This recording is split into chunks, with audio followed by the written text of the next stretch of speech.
Hey everyone, forgive me. I've been outside sweating a little bit, been outside enjoying the weather, but this is my video on how Tennessee can beat Georgia. So I guess, it's not that I'm predicting Tennessee's going to win. I'm going to talk about, in theories, how I think they can win. So, number one, they got to have that belief that they can actually win. That's the first one, because I think sometimes both Georgia and Alabama in the past have had this mental edge there over not just Tennessee, but a lot of teams. And Alabama's slowly starting to lose that. You can see with them struggling in bigger games that they're trying to recapture that mythos. But they got to limit turnovers, and I think they have to get some turnovers really to beat them. And they need to create kind of the atmosphere. And I feel like there could be the vibe of building towards this of that 2022 Alabama game, where the crowd's into it, the intangibles are into it.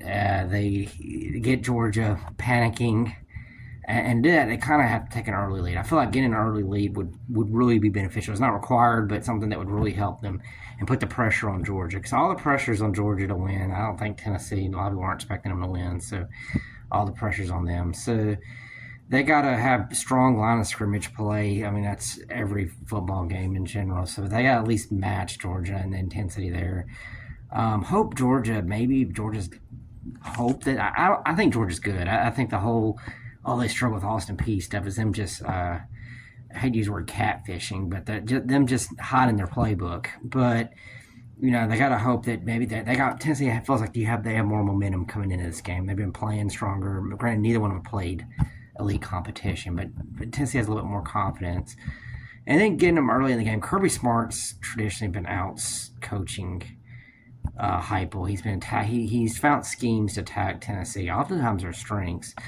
This early on, it's hard to identify what is Tennessee's strengths and weaknesses, and that may play in Tennessee's favor a little bit when going up against Georgia. Because I know everybody talks about the talent of Georgia, but Kirby Smart's coaching's played a big part, and I think he gets underrated sometimes in his coaching. But everybody just says, "Oh, he's just stockpile talent," but he schemes very well, and so I think they need to have all that go for him. Joey needs to play at least. I don't think he's 2022 Hendon Hooker, but I mean he has to play at a high level. He does have a chip on his shoulder. I feel like and the team in general does. And they need to keep that going in this game, but they also need to kind of not make mistakes. So they got not panic. The secondary will need to step up. I feel like that's where Georgia's probably going to attack Tennessee's its passing game.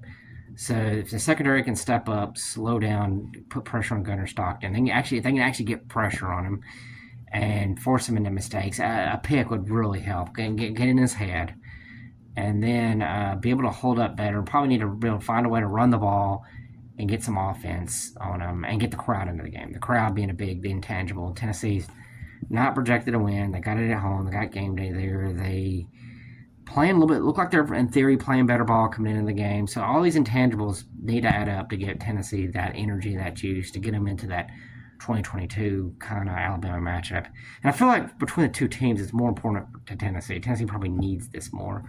Georgia is going to be a good team. I think they can lose to Tennessee and still be fine throughout the season. Tennessee, I think it's beyond just the season. I think Tennessee needs to get the Kirby Smart Georgia monkey off their back. And that's going to be the big focus on that. I'm going to be watching. You see the Titans. I got the other Tennessee on. Though wearing the Vol shirt, but I was like, I'm just going to Titans. It's a Sunday. Been out walking the dog, playing with Teresa, and doing all that kind of stuff. But yeah, that's the theories on how I think Tennessee can go. I might do another quick video on week 2 reactions, which ended up being a surprisingly more exciting week than I expected. But thank you, everyone. Look forward to hearing Collin's response as well. Hey everybody, this is Collin from the Pantry Pirates podcast, and I'm going to be talking about how Georgia can and will beat Tennessee.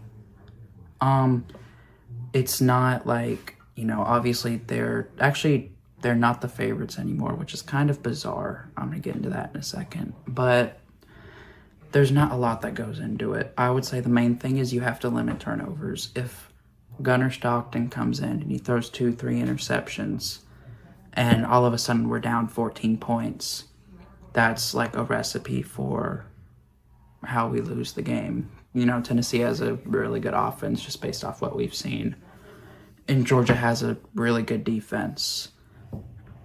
Tennessee's defense isn't that good. Georgia's offense, from what we know, is subpar right now. So we need to make sure we can control Tennessee's offense and control where they start with at the football. The fact it's at Neyland Stadium obviously hurts us because Neyland Stadium is one of the loudest stadiums in all of college football.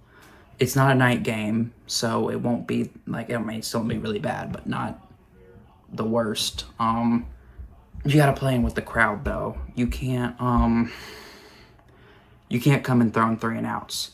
That's how you get the crowd working. That's how you get, like, if it's, once again, if it's 10-0, 14-0, the crowd gets real rowdy real fast. So if we go down fast, it's only going to get worse.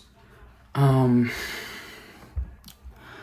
think the defense is going to be what wins the game for either team. If Georgia's defense can hold their own the whole game, and they hold them to like under 20 points or under 25 points, I think we'll win by, a touchdown or 2.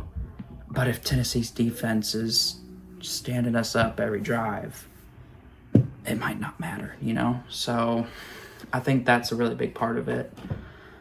From a coach standpoint, it seems like Kirby Smart always has Heupel's number ever since he's been coaching at Tennessee. I don't know if he's even won against Smart yet, but it'll be a good game. It seems like Tennessee, it's almost like a mental thing that they can't beat Georgia or Alabama. Well, not anymore, because they've beat Alabama 2 of the last 3 times, but it seems like those are just teams, and Florida too, that they can't beat on a regular basis. So I think those are the main things. But also, if we have the same problems that we did last year, it seems like we're past that. But the O-line still seems questionable in a few spots. And there were a few drop balls in the first 2 games of the season. So that'll be interesting to see how that plays out. But if the front 7 can put pressure on Joey Aguilar, I think we can force him into making some questionable mistakes so that we can start fast. But it'll really come down to the defenses and which defense is better than the other. That's how I think it'll go. I think Georgia's going to win by 2 scores, 10 points, 14 points. But I think it will always be a close game. Like, they'll pull out in the last, 5 minutes or something. I'd say final score 27-14. I think that makes sense. 24-17. It's like a mediocre scoring game, but they never pull away from Tennessee. That's how I think it'll go. Yeah. So, Collin, you sounded a little nervous there. I'm back to wearing my Tennessee Vols and, of course, my triangle hat again. But, yeah, you sound a little nervous. Yeah, defenses will probably play a big part in how to deal with the young, how these quarterbacks, I don't say they're young, both of them are kind of upperclassmen, but how they handle the environment, can they make plays? I think both teams have probably got offensive plays they've not ran yet that they've been saving for this.